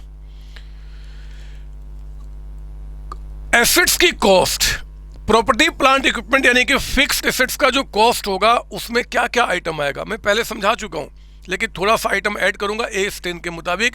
जब आप इंटर में आएंगे, CA इंटर के अंदर में, तो वहां पे आपको और डिटेल में समझाऊंगा, वहां पे हम पढ़ेंगे AS 10, वहां और डिटेल में आपका डिस्कशन है। बट फिलहाल कि जब प्रॉपर्टी प्लांट इक्विपमेंट यानी कि फिक्स एसेट्स का कॉस्ट निकालना होता है, तो मेरे बच्चे हम क्या करते हैं, एक तो एसेट्स का परचेज प्राइस लेंगे, including non refundable import duty, purchase tax, मतलब कि एसेट्स को परचेज करने में जितने भी टैक्सेज लगते हैं, जितने भी आपका ड्यूटीज लगते हैं, उन सबको हम ऐड करेंगे, बशर्ते कि वो नॉन रिफंडेबल हो, मतलब बाद में हमें वापस ना मिले, मतलब जो लग गया सो लग गया। कोई ट्रेड डिस्काउंट उसको माइनस करेंगे, कोई रिबेट उसको माइनस करेंगे जो हमें मिल गया है जी। Any cost directly attributable to bringing the asset to the location and condition necessary, वही जो आपका लाने का ट्रांसपोर्ट खर्चे हो गया, इंस्टॉल करने के खर्चे आपके हो गए, है ना, उस पर परचेज के टाइम पे कोई कमीशन पे करना, वो सभी हम इसमें ऐड करते हैं। Initial estimate of cost of dismantling, removing and the item and restoring the site, ये अभी आपके लिए बहुत ज़्यादा समझ में नहीं आएगा, बट थोड़ा सा समझाऊंगा कि मेरे बच्चे AS10 जब आया था तो उन्होंने कॉस्ट के कॉन्सेप्ट को बड़ा अच्छा वाइड कर दिया। उन्होंने कहा कि देखो जी, कॉस्ट के कंसेप्ट में जो आपके संतोष सर ने स्टार्टिंग में आपको कॉस्ट का मीनिंग बताया था वो तो रहेगा ही रहेगा, लेकिन जिस साइट पे आप अपना प्लांट लगाए हो, जिस साइट पे आपने मशीन लगाया हुआ है, अगर वो साइट आपका अपना नहीं है और आपने जिससे किराए पे उस साइट को लिया है, आपने उससे एग्रीमेंट किया है कि ठीक है जी, जब मैं आपका ये जगह छोड़ के जाऊंगा, मशीन प्लांट हटाऊंगा, तो आपके साइट को बिल्कुल वैसे ही करके जाऊंगा जैसे पहले था। तो आपको आज एस्टिमेट लगाना पड़ेगा कि उस टाइम पे जब आप हटोगे तो उस साइट को रीस्टोर करने में कितने खर्चे होंगे। बहुत खर्च होते बच्चा, इतना तो सोचना कि 5-10 रुपया 100 की रिपेयरिंग होगा। बड़े बड़े प्लांट होते हैं, बड़े बड़े साइट्स होते हैं, करोड़ों रुपए खर्च होते हैं उस साइट को रीस्टोर करने में। तो हमें लगता है कि 5 करोड़ रुपए खर्च उस समय होगा, तो उस 5 करोड़ की आज की जो वैल्यू है ना, वो क्या करते हैं, वो भी कॉस्ट में ऐड करते हैं। आपको ये बस थ्योरी के रूप में अभी रखना है, बाकी इंटर में बहुत अच्छी तरीके से आपको समझाऊंगा AS10 के मुताबिक, वहाँ डिटेल में स्टडी करना है। यहाँ तो डेप्रिसिएशन के लिए इतनी बातें आपके लिए काफ़ी रहेंगी।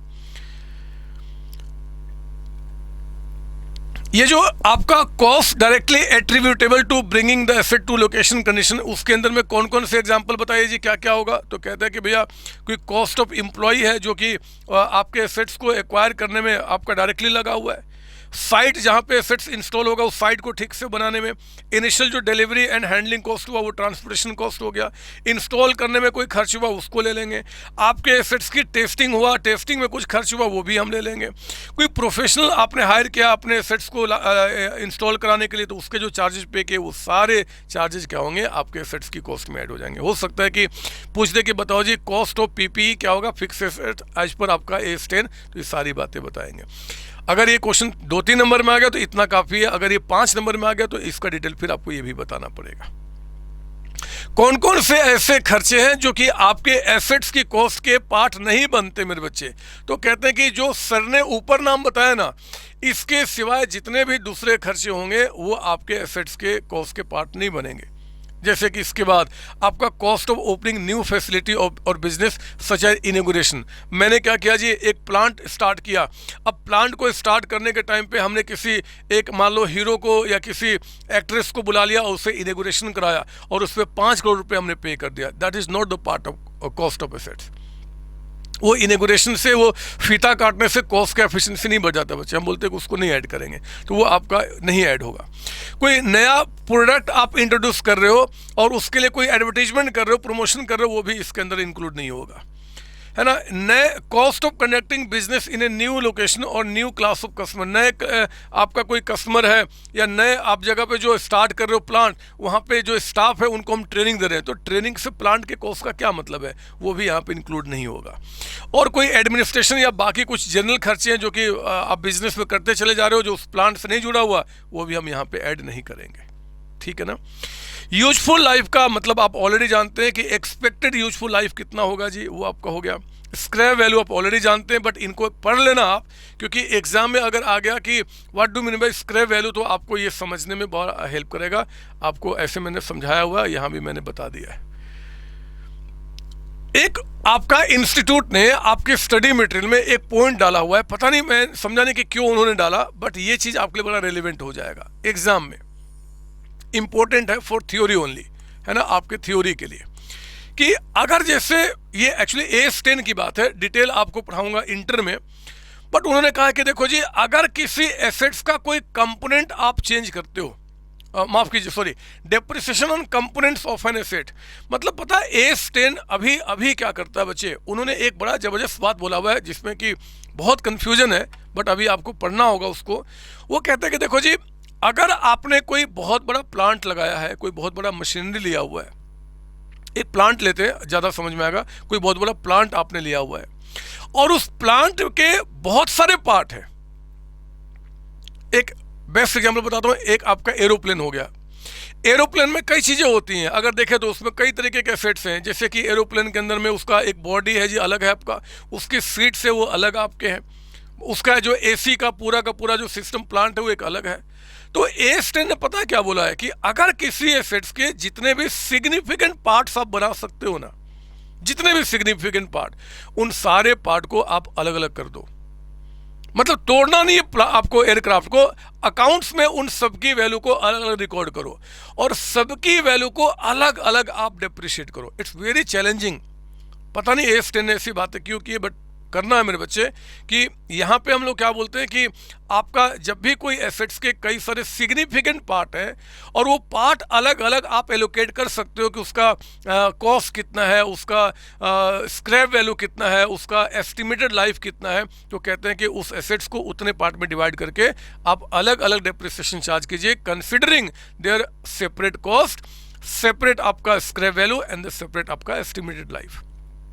अब मैं आपको यहाँ पे बताना चाहता हूँ कि एक्चुअली उन्होंने ये इसका लॉजिक क्या डाला है। एस्टेन कहता है कि यार आपके एयरक्राफ्ट के अंदर में या एरोप्लेन के अंदर में जो सीट्स है उनकी लाइफ अलग है, कॉस्ट हैवी है नो डाउट कि उसका आपका लेकिन उसका आपका लाइफ अलग है, उसका स्क्रैप वैल्यू अलग है। जो आपका एसी प्लांट उसमें लगा हुआ है वो उसका अलग आपका लाइफ है।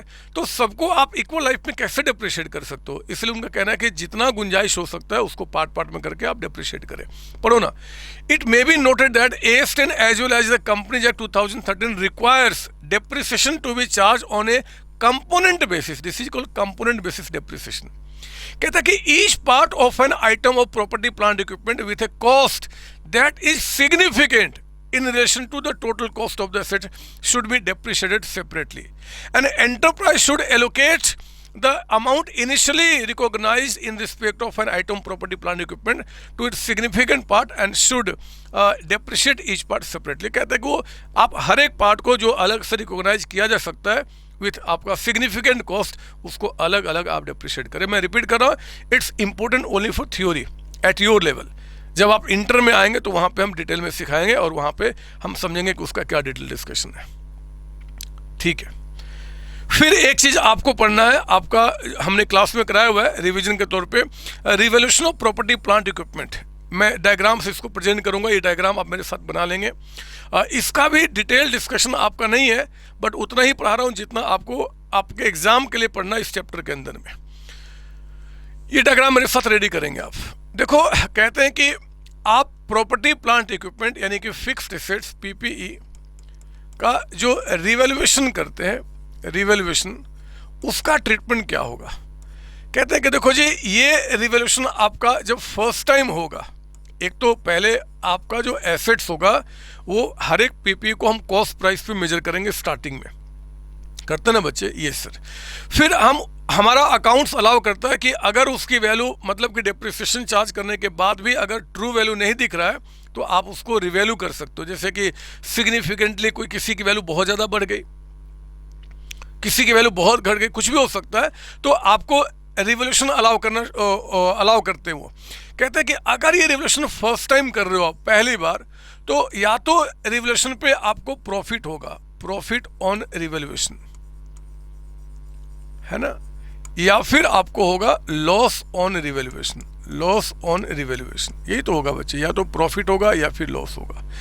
अगर आपका प्रॉफिट होता है तो प्रॉफिट ऑन रिवैल्यूएशन कहते हैं कि ट्रांसफर टू आपका रिवैल्यूएशन रिजर्व। आप इसको रिवैल्यूएशन रिजर्व में क्या करेंगे, आप ट्रांसफर कर देंगे बैलेंस शीट के अंदर में, है ना। जैसे मान लो हमारा बैलेंस शीट पहले से टैली हो रहा था, कोई प्रॉपर्टी प्लांट इक्विपमेंट, मान लो कोई आपका बिल्डिंग ही है जिसकी वैल्यू 6 लाख थी, बट आप देखते हैं कि यार 20 लाख रुपए हो गई, तो 6 लाख की वैल्यू हमने 20 लाख कर दिया, बैलेंस शीट टैली नहीं करेगा।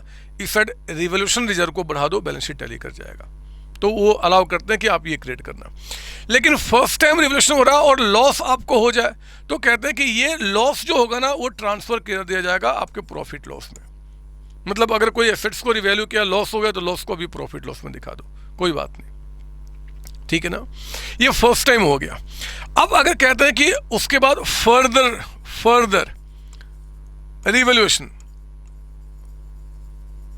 या ज़्यादा क्लियरिटी के लिए मैं इसको कह दूँ second time onward, second time onward, मतलब कि पहली बार ऐसा हुआ था, अब सेकेंड टाइम आप रिवोल्यूशन करो तो क्या होगा।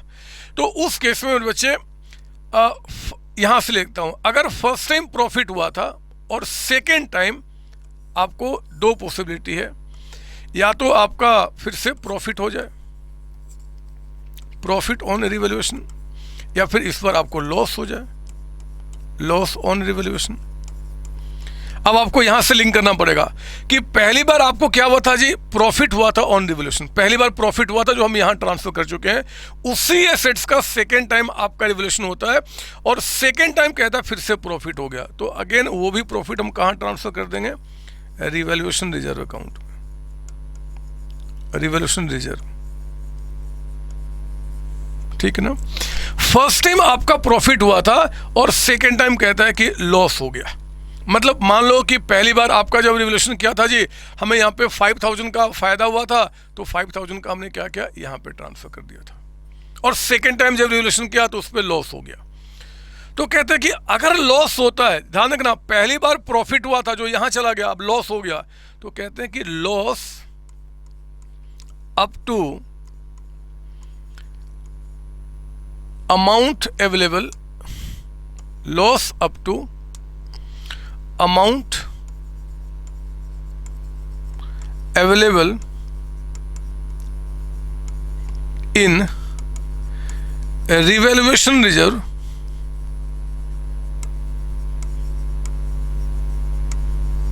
will be adjusted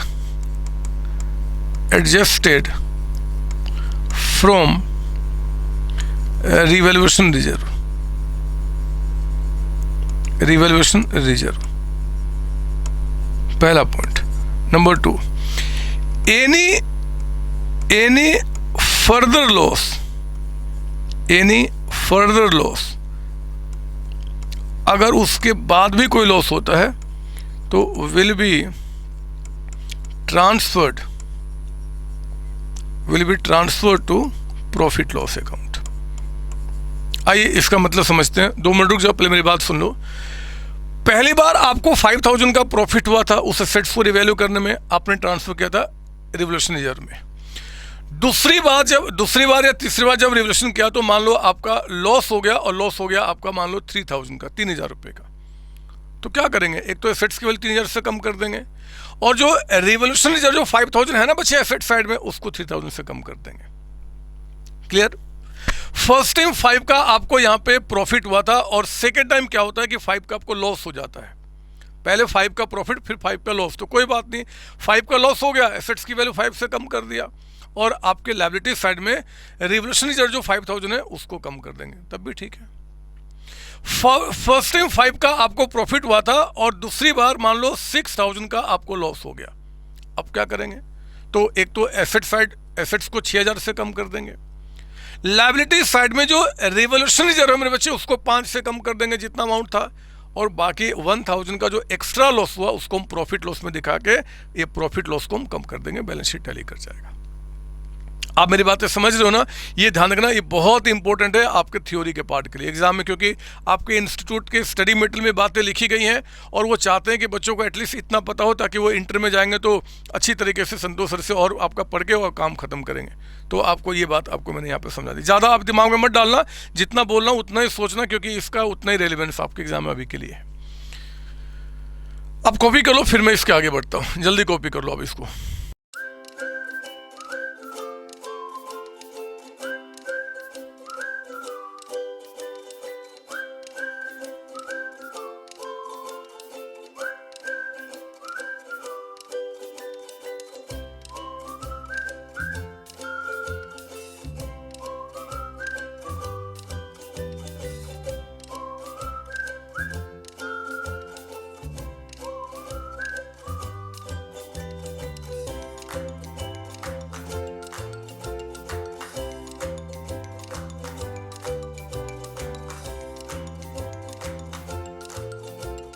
हो गए बच्चे, आइए जरा अब इसके बाद हम लोग बढ़ते हैं आपका अगर लॉस पहले हुआ है और आपका ट्रांसफ़र किया गया था प्रॉफिट लॉस में, और इस बार यानी कि सेकेंड टाइम यहाँ पे दो केसेज बनेंगे, या तो आपका प्रॉफिट हो ऑन रिवैल्यूएशन या फिर आपका फिर से लॉस हो जाए ऑन रिवैल्यूएशन। दो बातें यहाँ पे। तो अगर मान लो कि पहले आपका लॉस हुआ था और इस बार आपका अगर प्रॉफिट हो जाता तो कहते हैं कि profit up to losses recognized previously in profit loss account should be transferred to profit loss account। अभी इसका मतलब बताऊंगा। और any excess profit on revaluation should be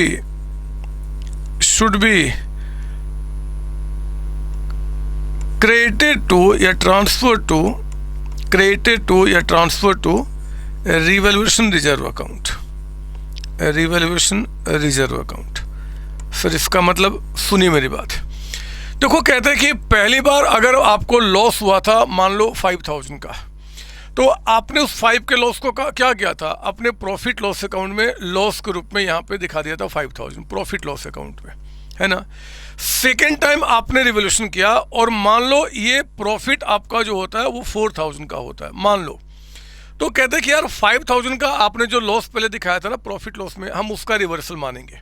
यानी कि जब प्रॉफिट होगा तो 4000 जो होगा उस नेक्स्ट ईयर का, यानी कि जिस साल में सेकेंड टाइम आपने किया, आप क्या करोगे, यहाँ पे जितना लॉस डेबिट किया था ना बच्चे टू द मैक्सिमम उतना अमाउंट प्रॉफिट लॉस में उस साल का हम क्रेडिट कर देंगे, मतलब इनकम मान लेंगे। जिसको कभी एक्सपेंस माना था उतना हम इनकम मान लेंगे।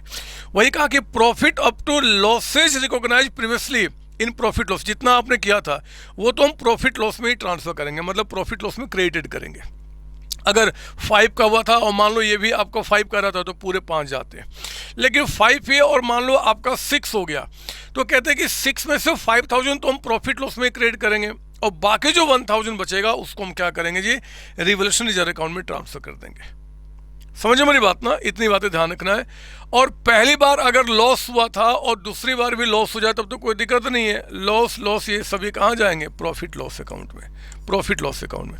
तो ये आपको ध्यान रखना है, ये टेबल बड़ा इंपॉर्टेंट है। इस टेबल से रिवोल्यूशन की सारी बातें बता दी। मेरे हिसाब से एग्जाम में अगर आ जाए right short notes on revolution तो आप इसी बात को प्रॉपर तरीके से लिख देंगे, बट चांसेज है कि 1 नंबर में क्वेश्चन बन जाएगा या कोई MCQ पूछ देगा, तो ये बातें आपको ध्यान होनी चाहिए कि क्या कर रहे हैं और सही ऑप्शन में हम टिक मार्क करेंगे, ठीक है ना।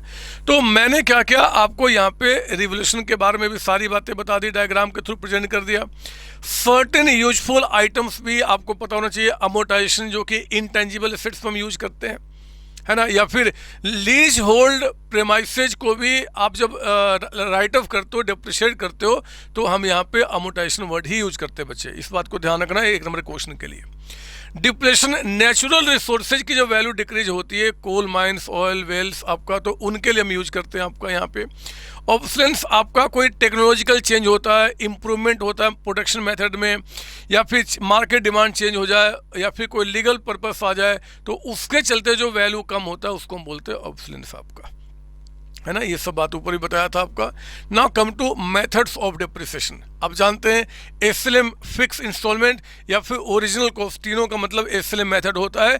और SLM में एसेट्स की कॉस्ट पे हम डिप्रिसिएशन चार्ज करते हैं, कॉस्ट पे आपका, है ना। रिड्यूसिंग बैलेंस मेथड कह दे, डिमिनिशिंग कह दे, चाहे रिटन डाउन वैल्यू कह दे, यानी कि आपका WDB मेथड है। और जो वैल्यू बच गया है बुक में हम उस पर डिप्रिसिएशन चार्ज करते हैं। यूनिट्स ऑफ प्रोडक्शन मेथड या सम ऑफ यूनिट्स, याद रखना एग्जाम में अगर कह देता है कि भैया AS10 के मुताबिक डिप्रिसिएशन चार्ज करने के कौन कौन से मेथड है, तो ये 3 मेथड है मेरे बच्चे, एज पर आपका AS10, एज पर आपका AS10, 3 मेथड आपका। बट आपके इंस्टीट्यूट के स्टडी मटेरियल में टोटल 6 मेथड आपको पढ़ना है। ये सारे मेथड मैंने आपको क्लास में कराए हुए हैं। तो पहले तो SLM, WDB, और ये तो आपने बहुत प्रैक्टिस किया है, ऐसे सब किया है, बट थोड़ा थोड़ा बताते चलूँ कि सम ऑफ यूनिट्स मेथड में हम क्या करते हैं जी, बताइए कैसे डिप्रिसिएशन चार्ज करते हैं इस मेथड के अंदर में आपका। तो मैंने बताया हुआ कि आपका जो एसेट्स की कॉस्ट है वो देख लेना। मान लो एसेट्स की कॉस्ट 6 लाख रुपए है, चेक करना उसका स्क्रैप वैल्यू कितना है। मान लो क्वेश्चन कहता है कि 50,000 आपका है, डिवाइडेड बाई, आप देखना कि क्वेश्चन में एसेट्स की जो लाइफ बता रहा है उस टोटल लाइफ में आप कितने यूनिट्स प्रोड्यूस कर पाओगे उस एसेट से, उसका एस्टिमेटेड फिगर कितना बता रहा है। मतलब लाइफ अगर 5 ईयर्स की है तो 5 से डिवाइड नहीं करेंगे, हम लोग क्या करेंगे जी, उस 5 ईयर्स में टोटल एस्टिमेटेड कितना यूनिट्स अब प्रोड्यूस कर सकते हो। मान लो कहता है कि 1 लाख यूनिट्स हम टोटल प्रोड्यूस कर सकते हैं, तो हम डिवाइड करेंगे। और मेरे बच्चे जिस साल का डिप्रिसिएशन चार्ज कर रहे हो उस साल का जितना भी एक्सपेक्टेड यूनिट्स बताएगा उस यूनिट से हम क्या करते हैं, मल्टीप्लाई करते हैं, तो आपका यूनिट ऑफ प्रोडक्शन मेथड से डिप्रिसिएशन निकल के आ जाता है। सम ऑफ यूनिट्स मेथड भी कहते हैं इसको, यूनिट्स ऑफ प्रोडक्शन मेथड भी कहते हैं, इस बात को ध्यान रखेंगे।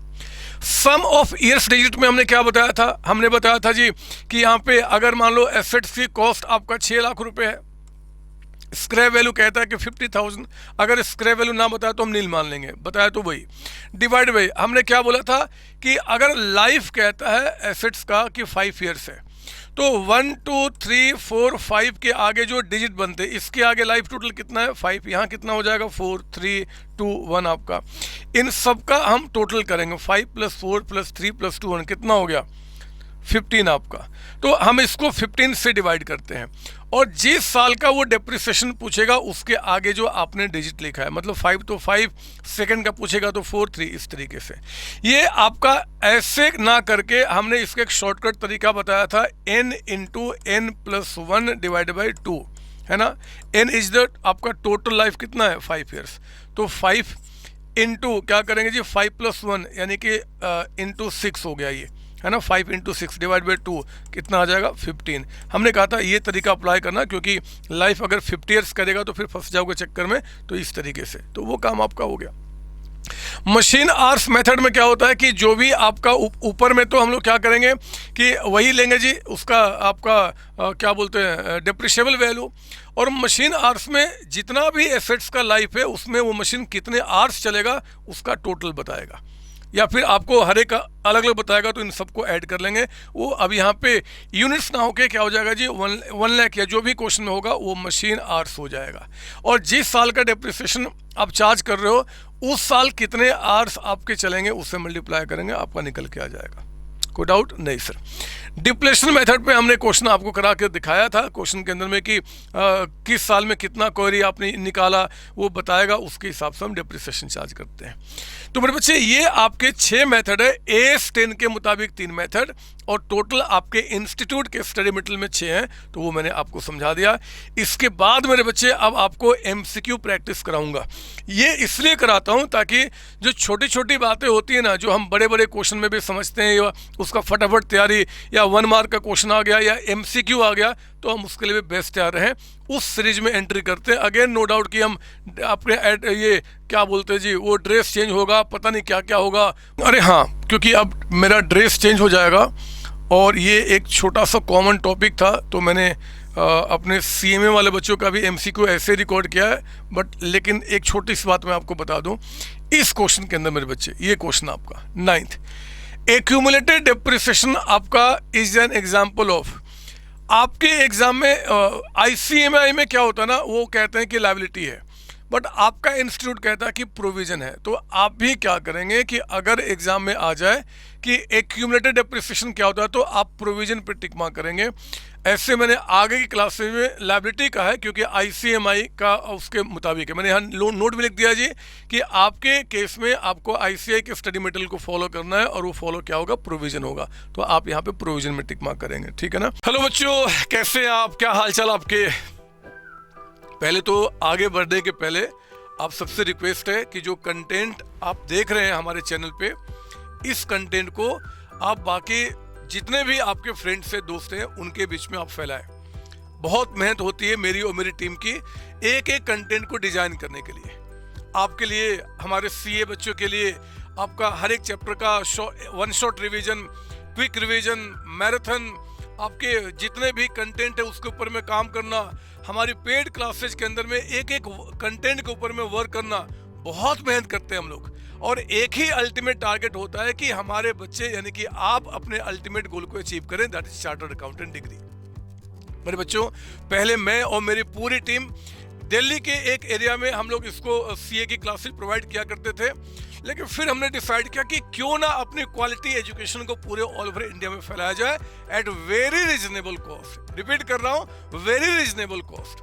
बिलीव कीजिए, हमने इस सक्सेस को बहुत हद तक पाया है मेरे बच्चे। पूरे ऑल ओवर इंडिया में हजारों बच्चे जो सीए कोर्स को ऑप्ट किए हुए वो हमारे साथ स्टडी कर रहे हैं और बहुत हद तक अपने आप को आगे बढ़ाए हैं। मेरे प्यारे बच्चों, कुछ रिव्यू पूरे ऑल ओवर इंडिया से हमारे पास सीए बच्चों के आए हैं हमारी क्लासेज को लेकर। मैं चाहता हूं कि वो आपसे शेयर करूं, आप प्लीज एक बार उसको देखें। Hello everyone, this is Pari Maheshwari and I am a CA Foundation student. Hello, my name is Vanshika and I'm doing CA Intermediate right now. Hello friends, myself Prashant Dikshit. I took coachings from COC Education. मैंने Santosh Kumar sir की classes ली थी CA inter group 1 का। I took my accounts tuition from Santosh sir. Sir तो accounts के legend, सबको पता है, वो तुम यूट्यूब में देख सकते हो। Thanks to Rahul Bhutani sir, he's my maths teacher and maths is very difficult but now I don't think like that. Economics Vineet sir पढ़ाते हैं जो कि डिफिकल्ट से डिफिकल्ट कॉन्सेप्ट को काफ़ी इजी वे में एक्सप्लेन करते हैं। I take my business law classes from CA Raghav Goyal sir. He is just amazing. All the teachers clear our concept very nicely and they guide us in each and every step. Monday to Saturday आपका doubt session होता है जिसमें आप WhatsApp पर calling के through आप अपने doubts पूछ सकते हैं और टीचर्स अवेलेबल होते हैं जो कि आपके डाउट्स को पर्सनली सॉल्व करते हैं। The most important thing about COC is that COC provides us very easy books to study. Thanks to COC, my concepts are pretty clear, my doubts get clear right away and I'm even able to score a good marks. Thank you. Thanks to COC जिन्होंने मेरी journey को काफ़ी आसान बना दिया है। Thank you. Thank you so much. And video को like करें, सब्सक्राइब करें एंड सभी अपने दोस्तों के पास पहुंचाएं। ऑल द बेस्ट बच्चे, all the best. Thank you बच्चों, थैंक यू जी, थैंक यू।